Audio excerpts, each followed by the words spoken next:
जय हिंद। इस सेशन में हम चर्चा करेंगे बच्चा गोद कैसे लेते हैं, चाइल्ड एडॉप्शन के बारे में बात करेंगे। क्या नियम है, डॉक्यूमेंट्स क्या लगते हैं, क्या प्रक्रिया है, कौन गोद ले सकता है, आवश्यक दस्तावेज क्या लगते हैं, कैसे गोद लिया जाता है, रजिस्ट्रेशन कहाँ पे करना होता है, भारत में गोद लेने की क्या प्रक्रिया है और विदेशों में क्या प्रक्रिया है, इसके बारे में जानेंगे। गोद लेने का अर्थ उस प्रक्रिया से है जिसके माध्यम से गोद लिया गया बच्चा गोद लेने वाले माता पिता की कानूनी संतान बन जाता है और उसे वह सभी विशेषाधिकार और जिम्मेदारियां प्राप्त हो जाती हैं जो एक जैविक बच्चे को प्राप्त होती है। हिंदू, मुस्लिम, सिख, ईसाई आदि सभी धर्मों के लिए बच्चा गोद लेने की प्रक्रिया के बारे में विस्तार से चर्चा करेंगे। क्या क्या नियम है, क्या प्रक्रिया है, इसके बारे में बात करेंगे। भारत में 3 मुख्य कानून हैं जिसके तहत कोई भी व्यक्ति गोद ले सकता है। पहला है हिंदू दत्तक और रखरखाव अधिनियम 1956, Hindu adoption and maintenance act 1956। Bharat में हिंदू दत्तक और रखरखाव अधिनियम 1956 हिंदू, जैन, सिख और बौद्ध समुदाय के लिए गोद लेने की प्रक्रिया को नियंत्रित करने वाला पहला कानून है। यह कानून केवल प्रत्यक्ष और निजी गोद लेने को अधिकार निर्धारित करता है। इस प्रकार गोद लिए गए बच्चे को वास्तव में गोद लेने वाले माता पिता को सौंपना पड़ता है। हमारा पॉइंट है हिंदू दत्तक और रखरखाव अधिनियम 1956 के अनुसार कौन गोद ले सकता है। तो पहला पॉइंट है इस अधिनियम के तहत केवल हिंदू, बौद्ध, जैन और सिख ही गोद ले सकते हैं। इसमें दोनों पक्षों यानी बच्चे के साथ गोद लेने वाले माता पिता को भी हिंदू, बौद्ध, जैन या सिख होना चाहिए। दूसरा पॉइंट है गोद लेने के लिए पुरुष को स्वस्थ और 18 वर्ष से अधिक आयु का होना चाहिए। अगर वह शादीशुदा है तो उसे अपनी पत्नी की सहमति जरूर लेनी होगी। तीसरा पॉइंट है 18 वर्ष की आयु से अधिक स्वस्थ मन की महिलाएं भी गोद ले सकती हैं अगर वह अविवाहित या तलाकशुदा या विधवा हैं। तो इसमें सीधा सा ये है कि यदि आप हिंदू हैं, बौद्ध, जैन और सिख हैं तो आप बच्चा गोद ले सकते हैं। अगर आप अविवाहित पुरुष हैं, सिंगल हैं, अनमैरिड हैं, अगर आप महिला हैं, अनमैरिड है तो भी उनको गोद ले सकते हैं बच्चा। शर्त इतना है कि उनको 18 वर्ष की उनकी उम्र पार होनी चाहिए, तभी वो बच्चा गोद ले सकते हैं। अगर 18 वर्ष से नीचे हैं तो वो एलिजिबल नहीं है। किसे गोद लिया जा सकता है? पहला पॉइंट है गोद लिए जा रहे बच्चे की आयु 15 वर्ष से कम होनी चाहिए।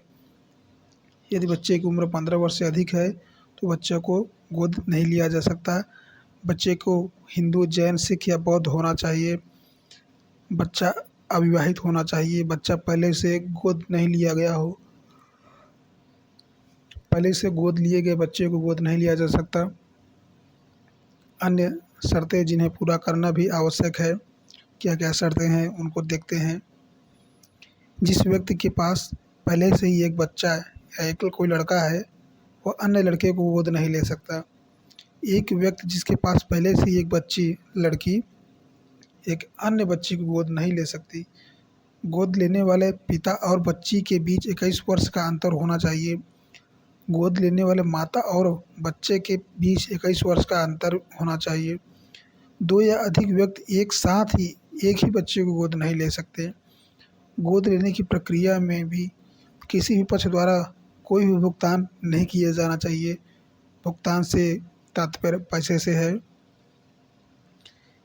न्यायालय की अनुमति कब आवश्यक होती है इसके बारे में देखते हैं। माता और पिता दोनों की मृत्यु के मामले में या यदि माता और पिता दोनों ने संसार त्याग दिया है या यदि माता पिता ने बच्चे का परित्याग कर दिया हो, या यदि न्यायालय ने माता और पिता दोनों को मानसिक रूप से अस्वस्थ घोषित कर दिया है, या बच्चे के माता पिता न हो। ये न्यायालय की अनुमति कब आवश्यक हुई, इन शर्तों के पालन के लिए ये दिया गया है। एक बार जब उपयुक्त शर्तें पूरी हो जाती हैं तो गोद लिए गए बच्चे को सभी मामलों में गोद लेने वाले माता या पिता का बच्चा माना जाएगा। यह गोद लेने की तारीख से प्रभावी होगा। एक बार किसी बच्चे को मान्य रूप से गोद लिए जाने के बाद गोद लेने की प्रक्रिया को रद्द नहीं किया जा सकता। इसे रजिस्टर्ड डीड ऑफ एडॉप्शन के साथ अंतरिम रूप दिया जाता है। दूसरा पॉइंट है किशोर न्याय अधिनियम 2015। भारत में किशोर न्याय अधिनियम 2015 में गैर हिंदुओं द्वारा गोद लेने की प्रक्रिया को नियंत्रित किया गया है। यह एक धर्मनिरपेक्ष कानून है। इसके तहत मुस्लिम, पारसी, ईसाई आदि भी बच्चे को गोद ले सकते हैं। किशोर न्यायालय अधिनियम के अनुसार बच्चा कौन गोद ले सकता है?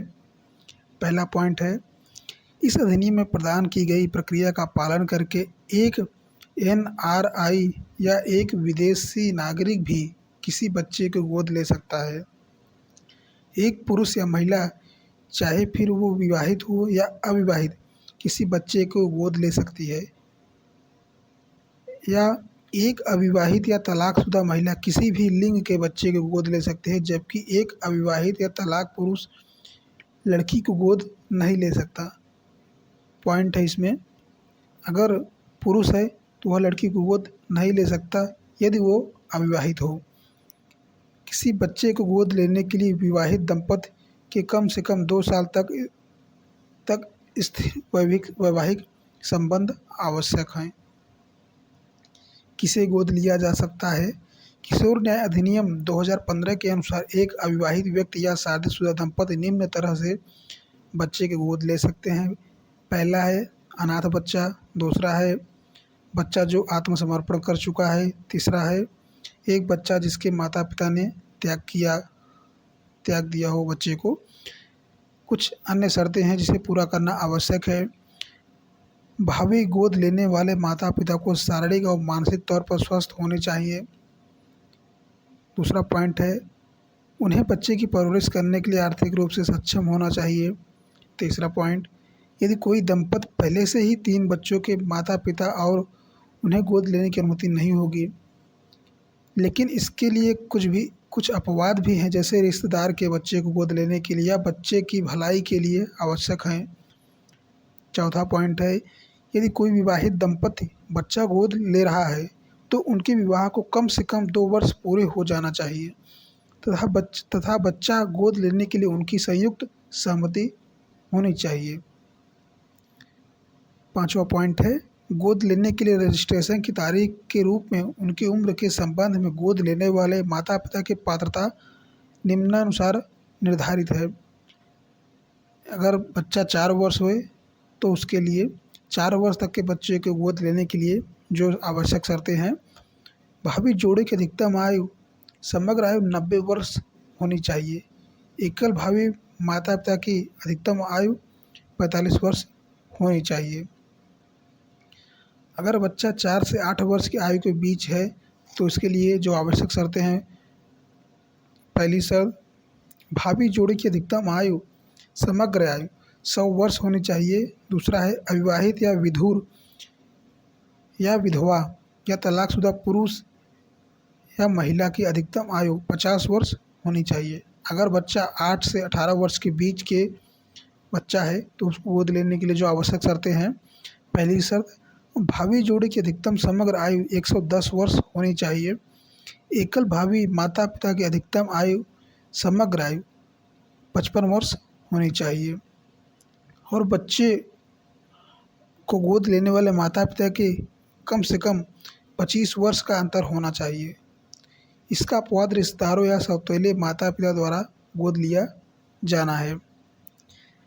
हमारी तीसरी हेडिंग है, पॉइंट ही कह सकते हैं इसको, संरक्षक और प्रतिपाल्य अधिनियम गार्जियंस एंड वार्ड्स एक्ट 1890। यह अधिनियम केवल अभिभावक द्वारा नाबालिग बच्चे की जाने वाली परवरिश के संबंध को नियंत्रित करता है। 18 वर्ष की आयु प्राप्त करने के बाद दोनों पक्ष एक दूसरे के प्रति किसी भी प्रकार के कानूनी अधिकारों और जिम्मेदारियों से बाध्य नहीं रहते हैं। यह भारत में गोद लेने के कानून से अलग है, क्योंकि यह माता पिता के बच्चे का संबंध स्थापित नहीं करता, बल्कि एक अभिभावक या संरक्षक के संबंध को स्थापित करता है। नेक्स्ट पॉइंट है हमारा, बच्चे को कौन गोद ले सकता है। कुछ मुख्य शर्तें हैं इसमें। पहला है, बच्चे को गोद लेने के लिए केवल उसके जैविक माता पिता किसी भी लाइसेंस प्राप्त दत्तक ग्रहण संस्था से में आवेदन कर सकते हैं, जो कि मान्यता प्राप्त हो। किसी भी तरह से अन्यथा लेने पर उस पर न्यायालय द्वारा कार्रवाई की जा सकती है, अगर न्यायालय को कोई ऐसी सूचना प्राप्त होती है। इन एजेंसियों का कार्य जैविक माता पिता के उन बच्चे पर कानूनी अधिकारों को समाप्त करने के लिए कागजी कार्रवाई करवाना होता है। जैविक का तात्पर्य खून का रिश्ता हो जाता है।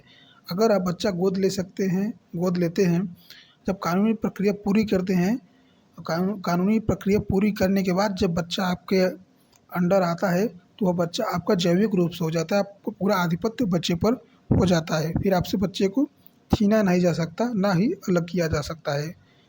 बच्चे का त्याग करने वाले माता पिता को कार्यवाही समाप्त होने से 60 दिनों की पुनः विचार अवधि दी जाती है। अगर कोई बच्चा छोड़ के जाता है तो उसको त्याग जैसे करता है, छोड़ देता है, तो उस पर 60 दिन की विचार करने के लिए अनुमति दी जाती है कि हो सकता है कि उनका मन बदल जाए और बच्चे को वापस ले लें। नेक्स्ट पॉइंट है, बाल कल्याण समिति किसी बच्चे को कानूनी रूप से गोद लेने के लिए स्वतंत्र घोषित कर सकती है, यदि वह माता पिता द्वारा त्यागा हुआ पाया जाता है या उसकी देखभाल करने वालों का पता नहीं लगाया जा सकता। यदि कोई माता पिता अपने बच्चे को परित्याग कर देते हैं या किसी जहाँ पे बच्चा गोद लिया जाता है वहाँ पे आके बच्चे को छोड़ जाते हैं या फिर उसमें बच्चे पर दावा छोड़ देते हैं, तो उसको अगर कोई अधिकार नहीं जमाता उस पर या कोई त्याग देता है, तो उसको स्वतंत्र घोषित कर दिया जाता है संस्था द्वारा। गोद लेने के लिए जो आवश्यक दस्तावेज हैं उसके बारे में बात करते हैं। Important document of adoption. पहला है गोद लेने के लिए आवेदन या प्रार्थना पत्र। दूसरा है बच्चे को गोद लेने वाले व्यक्ति या व्यक्तियों की तस्वीरें, पासपोर्ट साइज फ़ोटो, पति और पत्नी की एक साथ 4x6 आकार की एक 4 फोटो, गोद लेने वाले व्यक्ति या व्यक्तियों का जन्म प्रमाण पत्र, आइडेंटिटी जिसमें उसमें बर्थ सर्टिफिकेट का होना अनिवार्य ताकि एज का पता लग सके अगर बर्थ सर्टिफिकेट है तो। नेक्स्ट है निवास का प्रमाण पत्र। इसके अंदर Aadhaar card, voter card, driving licence, passport, वर्तमान निजी बिजली बिल, टेलीफोन बिल या अन्य कोई अगर प्रारूप हो तो लगाया जा सकता है इसके अंतर्गत। नेक्स्ट है पिछले वर्ष की आय प्रमाण पत्र, वेतन पर्ची या सैलरी स्लिप जिसको बोलते हैं, सरकारी विभाग द्वारा जारी आय प्रमाण पत्र, आयकर रिटर्न किसी भी प्रकार का जिससे कि आय का पता चलता हो, गवर्नमेंट द्वारा या स्टेट गवर्नमेंट द्वारा सर्टिफाइड हो, वह आय प्रमाण पत्र लगाना होगा। यदि आप विवाहित हैं तो मैरिज सर्टिफिकेट लगेगा। यदि आप तलाकशुदा हैं तो कृपया तलाक के आदेश की प्रति अपलोड करें। Divorce certificate. अपने जीवन साथी की मृत्यु के मामले में कृपया जीवन साथी का मृत्यु प्रमाण पत्र अपलोड करें। चिकित्सक से प्रमाण पत्र जो यह प्रमाणित करता हो कि भावी माता पिता की किसी पुरानी संक्रामक या घातक बीमारी से पीड़ित नहीं है और वह बच्चा गोद लेने के लिए स्वस्थ हैं। एक हेल्थ सर्टिफिकेट चाहिए होता है जिससे आप प्रमाणित हो जाएं कि आप एकदम फिट एंड फाइन हैं, आप किसी भी प्रकार से ग्रसित नहीं है, कोई आपको रोग नहीं है। बच्चा गोद कैसे लेते हैं? Child adoption process. केंद्रीय दत्तक ग्रहण संसाधन प्राधिकरण, the central adoption resource authority Bharat में गोद लेने वाले प्राथमिक वैधानिक निकाय है। इस प्रक्रिया में भारत के भीतर और भारत के अलावा किसी अन्य देशों से भी बच्चा गोद ले सकते हैं। पहला पॉइंट है रजिस्ट्रेशन का।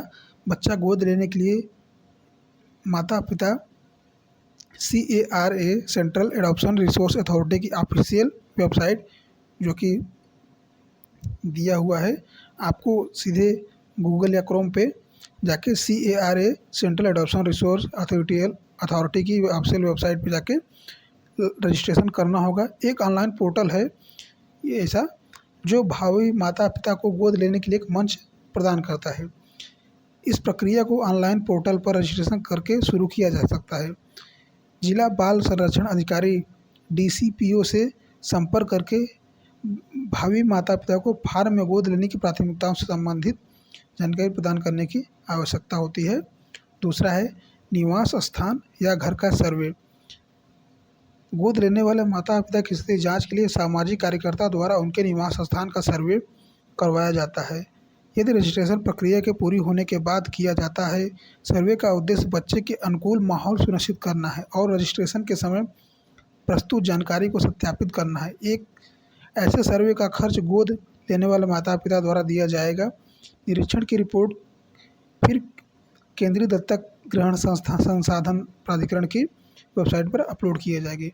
यदि आप बच्चा गोद लेते हैं तो आपके घर पर आपके परिवार पूरे सर्वे किया जाएगा, कहाँ आप रहते हैं, क्या आपकी पारिवारिक स्थिति है, क्या बच्चे की आवश्यकता है या नहीं है, आपकी पूरी स्थिति की परिस्थिति को आकलन किया जाएगा और बच्चे की अनुकूलता को देखा जाएगा। यदि किसी भी खतरे की भावना वहाँ पर उत्पन्न होती है या फिर लगेगा कि बच्चे को यहाँ पे खतरा हो या फिर कोई भविष्य ना हो, तो वहाँ पे सर्वे को रोक दिया जाएगा और एडॉप्शन को बंद कर दिया जाएगा। अगर यदि आपको सर्टिफिकेट मिल जाता है तो आप बच्चे को गोद ले सकते हैं। तीसरा है बच्चे और माता पिता का मिलान करना। जैसे ही बच्चे और गोद लेने वाले माता पिता का गोद लेने की प्रणाली द्वारा मिलान किया जाता है, माता पिता को बच्चे के बारे में आवश्यक जानकारी भेज दी जाती है। उन्हें बच्चे को स्वीकार या अस्वीकार करने के लिए 48 घंटे का समय दिया जाता है। ऐसे रेफरल प्रणाली के लिए अधिकतम 3 दौर दिए जाते हैं। एक बार जब दत्तक माता पिता बच्चे के मिलान से संतुष्ट हो जाते हैं, तब उन्हें आवश्यक कागजी कार्यवाही के बाद पूर्व दत्तक ग्रहण, पालन पोषण, देखभाल शुरू करने के लिए 2 सप्ताह की अवधि के भीतर बाल देखभाल संस्थान का दौरा करना होता है। किसी भी माता पिता को पूरी तरह से अपनी पसंद का बच्चा चुनने की स्वतंत्रता नहीं दी जाती।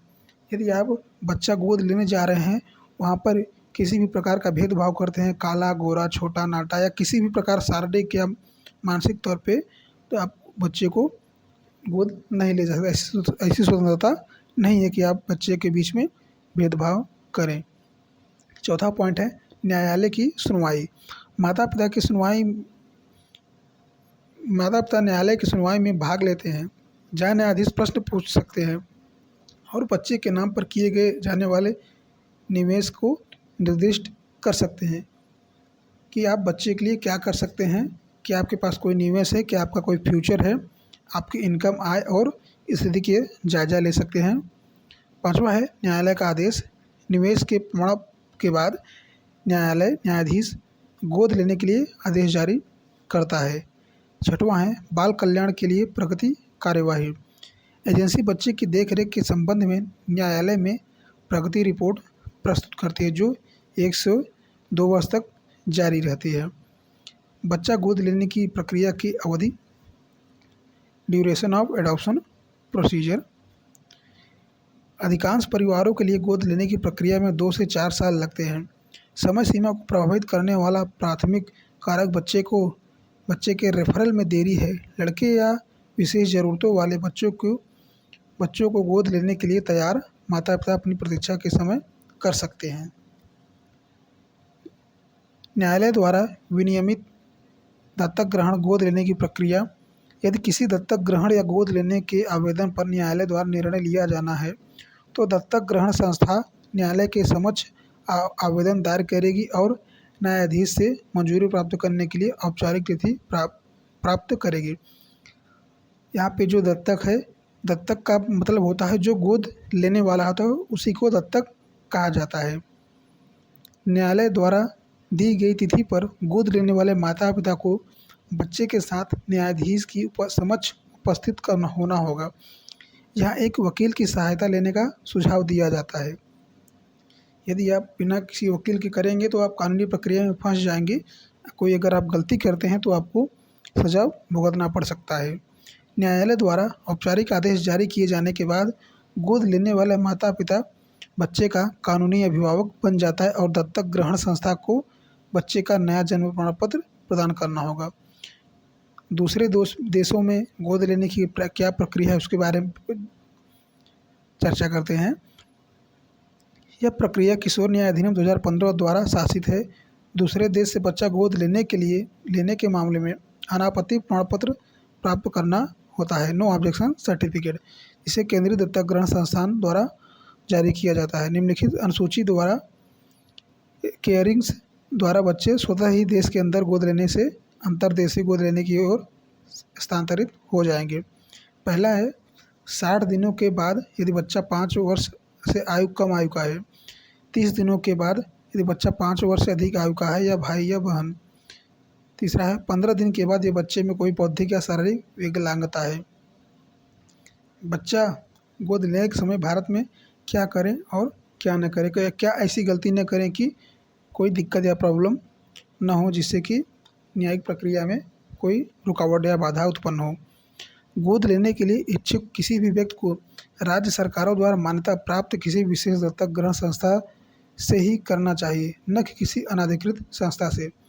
यदि आप बच्चे गोद लेने का सोच रहे हैं या चाहते हैं तो जो रजिस्टर्ड बच्चा संस्थाएं होती हैं वहाँ से ही गोद लेना चाहिए, न कि किसी प्राइवेट संस्था जो रजिस्टर न हो, पंजीकृत न हो। अन्यथा चलते फिरते या फिर अपने मन से या किडनैपिंग या अपहरण करके कि हमने इसको गोद लिया, ये हमारा बच्चा है, इस प्रकार से लीगल है, आपको न्यायिक हिरासत में लिया जा सकता है।